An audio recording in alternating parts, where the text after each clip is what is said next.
What's up, everybody? Today I want to be talking about a piece of equipment that I've been actually obsessing over and wanting to learn how to use, the Blackmagic Pyxis. Let's get into it. So, as you know, or people who watch my channel, I own two agencies, right? The ad agency and the social media marketing agency. So, owning a social media marketing, also owning a, why can't I speak today?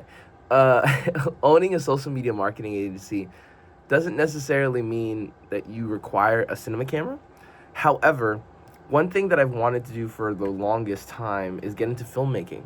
Reason being is because filmmaking seems like it would be such a really great time. It's such a really great community. Yes, it's a hard skill to learn, especially when it comes to making videos, but it's something that's so like analog that I can't even describe. Like, I love old things. Like I love like Rolexes. I love muscle cars from the 60s and 70s. Like I'm into that old antique vibe. And um, I was always thinking like, dang, maybe I should get like a Blackmagic pocket cinema camera because it's just easier to carry around, and the form factor is like interesting enough that I could actually like just basically bring it around with me. But then the Pyxis came out, and I actually got it the minute it was like $3,200. And I was always curious. It's like, I wonder what would it be like to own one of those things. So then I was just like, screw it. I'm making a little bit of money. Why not?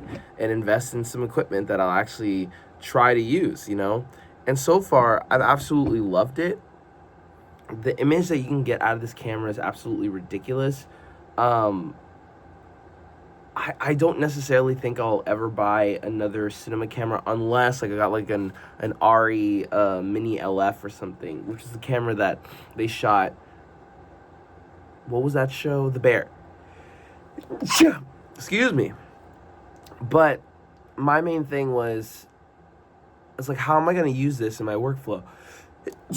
Excuse me, guys. I'm overcoming a cold as of late, but how am I going to be using this in my workflow? Like, I usually film on my phone or on my Canon R6 Mark II. And I was just like, okay, what I learned from using the Pyxis is that it's used for specific situations. Like, for example, if you're doing like interviews or documentary work or stuff where you don't have to move or have to worry about autofocus, this is your guy.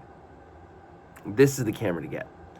Mainly because the image quality is so great, makes color grading stupid easy, especially on DaVinci Resolve. And on top of the fact, like, well, stupid easy on DaVinci Resolve, and you also get DaVinci Resolve for free once you buy it. And three, it's just the menus are like stupid simple to use. Like, even a 5-year-old could learn how to use them. You know what I'm saying?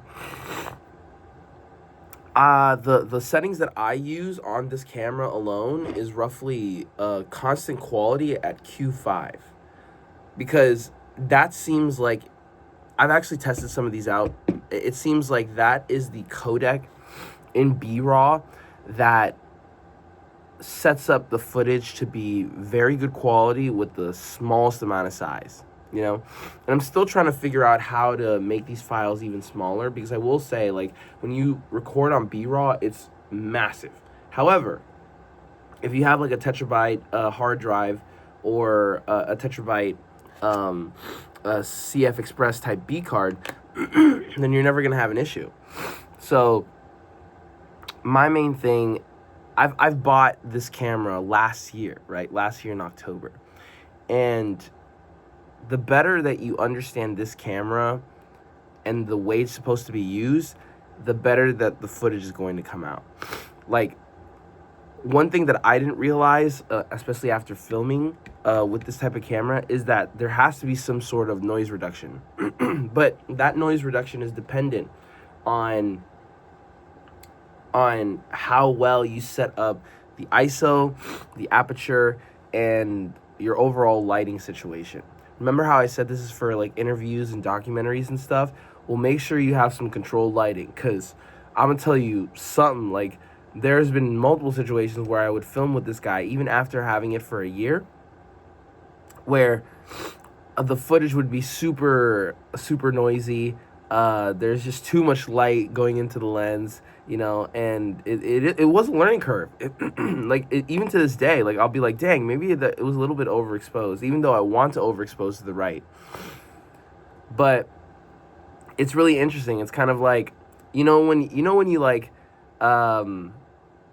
I don't know how to explain this. It's like, when you get something to tinker with. I don't necessarily know if there's something that I could bring an analogy to, but that moment when you have something to tinker with, and it's all you obsess about when it comes to what you do as a career.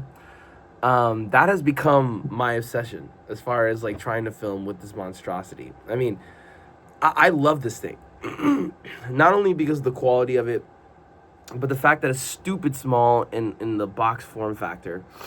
Now it's actually selling for $2,500 instead of $3,200 when I bought it originally. I bought a second one actually, just to give you an example, because I want multiple cameras that are the same, especially if they're for sit down content. So I was like, man, this is a no brainer.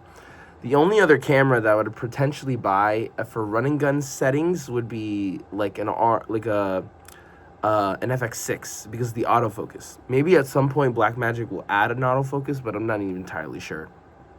But my point still stands. It's like, I feel like a bunch of these people are making a bunch of videos on the Pyxis alone and giving it its flowers. But I'm telling you right now, like 6 minutes into this video, that if you want to do interviews, documentaries, and more stable forms of video, I would suggest getting this camera. It's literally under $3,000, and it does way better footage than the FX3. I'm willing to put my life on it.